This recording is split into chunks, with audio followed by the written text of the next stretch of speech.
मध्य प्रदेश में भारतीय जनता पार्टी के अपने नेता ही पार्टी की मुश्किलों को बढ़ाते जा रहे हैं। मध्य प्रदेश में सड़कों की खराब हालत और निर्माण कार्यों में देरी को लेकर भाजपा विधायक अजय बिश्नोई ने अपनी ही सरकार की कार्यप्रणाली पर सवाल उठा दिए हैं। अजय बिश्नोई ने कहा, प्रदेश में पीडब्ल्यूडी और प्रधानमंत्री ग्राम सड़क योजना के तहत बनी कई सड़कों की स्थिति चिंताजनक है।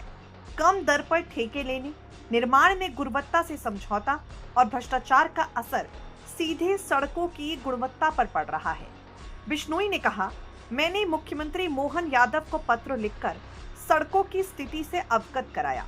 ठेकेदार कम दर पर काम ले लेते हैं, लेकिन बाद में लागत और मुनाफे का संतुलन नहीं बैठने पर इसका असर निर्माण की गुणवत्ता पर पड़ता है। नतीजा ये होता है, सड़कें जल्दी खराब हो जाती हैं, लोगों को परेशानी उठानी पड़ती है। भाजपा विधायक ने पाटक क्षेत्र की मझौली ब्लॉक की सड़क का उदाहरण देते हुए कहा, ये सड़क 3 साल से अधिक समय से बन रही है, लेकिन अब तक पूरी नहीं हुई। 3 बार पेटी कॉन्ट्रैक्टर बदले जा चुके हैं। मंत्री जी ने सड़कों का भूमि पूजन किया था, लेकिन उनका काम अब तक शुरू नहीं हो पाया। अजय बिश्नोई ने कहा, 6 बार टेंडर होने के बावजूद तकनीकी कारणों से प्रक्रिया आगे नहीं बढ़ रही।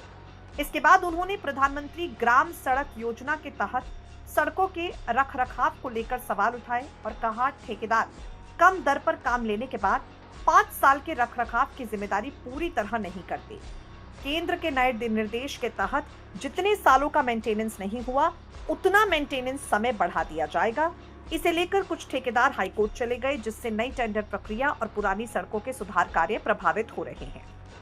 अजय बिश्नोई ने कहा, समय को केवल राजनीतिक विरोध के नजरिए से नहीं देखा जाना चाहिए। इसके पीछे प्रशासनिक तंत्र की कार्यप्रणाली और भ्रष्टाचार बड़ा कारण है। सरकार के भ्रष्टाचार मुक्त व्यवस्था के दावे पर अजय बिश्नोई ने सवाल उठाते हुए कहा, जमीनी स्तर पर इसकी वास्तविकता की गहराई से समीक्षा जरूरी है। यदि निर्माण कार्यों में गुणवत्ता सुनिश्चित करनी है तो ठेके की प्रक्रिया से लेकर निर्माण, भुगतान और मेंटेनेंस तक पूरी व्यवस्था की निगरानी जरूरी है। आप देख सकते हैं किस तरह से यहाँ पर भारतीय जनता पार्टी के नेता भारतीय जनता पार्टी की नीतियों पर सवाल उठाते जा रहे हैं और इसी को लेकर राजनीतिक सरगर्मियां गरमाई हुई हैं।